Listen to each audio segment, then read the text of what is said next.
estamos conversando a respeito das bases da nossa fé, porque coisas que nós já ouvimos por tanto tempo, por tantos anos, que para nós é tão claro, é tão óbvio, de repente pode ser questionado. Por exemplo, pelo islamismo, por outras seitas, outras religiões que dizem que Jesus não morreu na cruz, que outro foi colocado ali, ou um sósia de Jesus, ou mesmo Judas Iscariotes. E vamos ver no nosso programa de hoje quem foi Judas Iscariotes e como ele terminou a sua vida.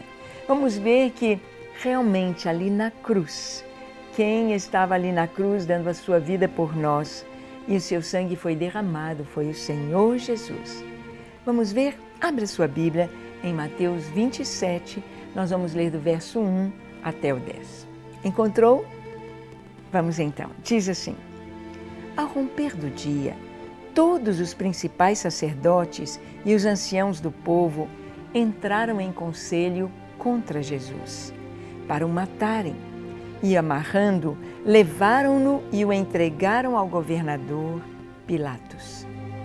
Então Judas, o que o traiu, vendo que Jesus fora condenado, tocado de remorso, devolveu as 30 moedas de prata aos principais sacerdotes e aos anciãos, dizendo: Pequei, traindo sangue inocente.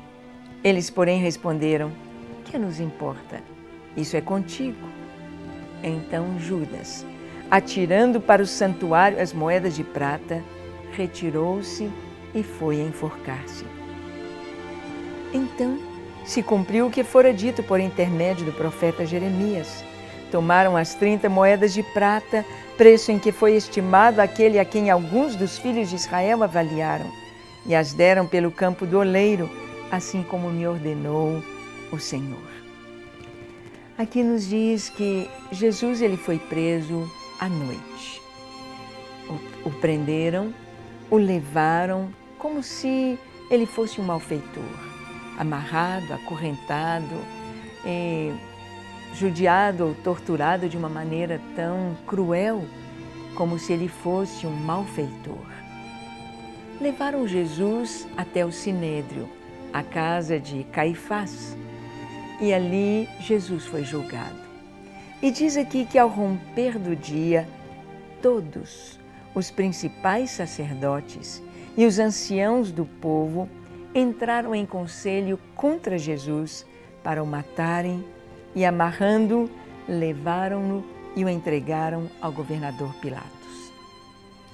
No julgamento de Jesus, como já estudamos, vimos que a condenação de Jesus foi por um crime. Eles disseram: ele se fez filho de Deus. Ele afirmou que ele é o rei dos judeus. Ele é digno de morte. Jesus não tinha cometido uma única falha. Jesus não tinha feito absolutamente nada que merecesse a morte. Assim como hoje, os cristãos que estão sendo decapitados, estão sendo mortos, estão sendo presos, estão sendo torturados na Coreia do Norte, no Laos, em Mianmar, no Afeganistão, na Síria, no Iraque, na Nigéria, não fizeram absolutamente nada contra a sociedade, a comunidade, não fizeram nada digno de morte. Mas há um ódio por trás de tudo isto. Há um ódio das trevas contra a luz. Há um ódio de Satanás contra o Filho de Deus, contra Jesus. Então, as trevas tentam de todas as formas abafar esta luz, mas é impossível. É impossível. Impossível que se possa macular o que está escrito, registrado na Palavra de Deus. Vamos ver aqui, mostrando-nos em Mateus, e assim como Marcos, Lucas e João também, que todos os principais sacerdotes e os anciãos do povo entregaram Jesus para ser condenado. Entregaram-no a Pilatos. E diz que então Judas, que o traiu, vendo que Jesus fora condenado lá no Sinédrio, tocado de remorso, devolveu as 30 moedas de prata aos principais sacerdotes. Judas talvez pensasse que Jesus viria para trazer o reino de Deus, tirando Roma do caminho. Jesus viria como rei de Israel. Jesus viria para tirar aquela opressão em que Israel vivia. Mas Jesus havia dito: meu reino não é deste mundo. Olha, o Senhor virá, Ele voltará para reinar aqui sobre a terra, para implantar o seu reino físico, e nós viremos com Ele. Os salvos que vão ser arrebatados, os que ressuscitarão na primeira ressurreição, quando soar a última trombeta, conforme a nossa fé, conforme que está escrito nas Escrituras, na Bíblia Sagrada. O Senhor vai instaurar mesmo o seu reino, com a capital em Jerusalém. A Jerusalém celestial que desce do céu, o Senhor há de reinar sobre a terra. É o que nós cremos, esta é a fé cristã. Mas nas profecias a respeito de Jesus, estavam misturadas as palavras, as profecias da primeira vinda e da segunda vinda. Na primeira vinda, há 2000 anos atrás, Ele veio como Salvador. Ele veio para derramar o seu sangue ali na cruz. Ele veio como Cordeiro de Deus. Ele veio para trazer o perdão para os nossos pecados. Ele veio para salvar. Como está escrito em Marcos 10, 45, diz: o Filho do Homem veio para buscar e salvar o que se havia perdido. E Jesus morreu, foi sepultado, ressuscitou, ascendeu aos céus, assentou-se à direita da majestade e voltará, conforme nós cremos. Só que Ele não vai voltar como Salvador, mas Ele vai voltar como juiz. Ele voltará para julgar a terra, julgar os homens. Então, as duas vindas do Senhor, a sua primeira vinda como Salvador, a sua segunda vinda será como juiz. A oportunidade de salvação é agora, após a sua primeira vinda. Depois, na sua segunda vinda, não há mais chance. É agora. E nós vimos aqui que Judas, ele não entendeu isto. Judas, ele não compreendeu, assim como os discípulos estavam meio confusos com relação a Jesus ter de dar a sua vida, a Jesus ter de ser o Cordeiro de Deus. E Judas, então, o trai, vendendo Jesus por 30 moedas de prata, o preço que era avaliado uma escrava no mercado. Sim, uma escrava. Eu e você, a nação de Israel, as nações da terra, o preço de uma escrava, escravos do pecado. Esse foi o preço que Jesus foi avaliado. E Judas, então, quando viu que Jesus foi condenado, Judas tinha assistido Jesus ser atacado pelos judeus. Em Nazaré, eles iam apedrejar o Senhor, chegaram a levar o Senhor no precipício para derrubá-lo lá de cima e apedrejá-lo.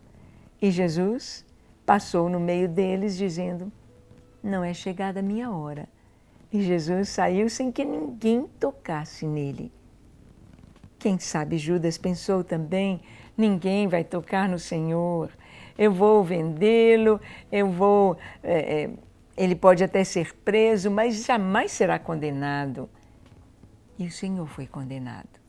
E Judas sabia que aquela condenação e levar o Senhor até Pilatos, ele sabia bem o que o Sinédrio queria, a morte de Jesus. Então diz aqui a palavra que Judas, tomado de remorso. Há uma diferença entre o arrependimento e o remorso. O arrependimento, ele é movido por Deus, pelo Espírito de Deus. O arrependimento traz a vida. Mas o remorso é simplesmente chorar o passado, mas não é querer acertar no presente. O arrependimento, ele traz essa conotação: eu errei, mas há um posicionamento: Senhor, me perdoa, eu quero consertar. O remorso somente diz: eu errei, eu fiz o que não devia no passado, não tem jeito de consertar, não tem mais jeito para mim. O arrependimento traz vida.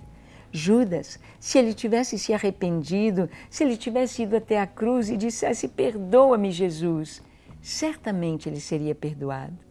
Mas ele teve apenas remorso e ele devolveu aquelas moedas.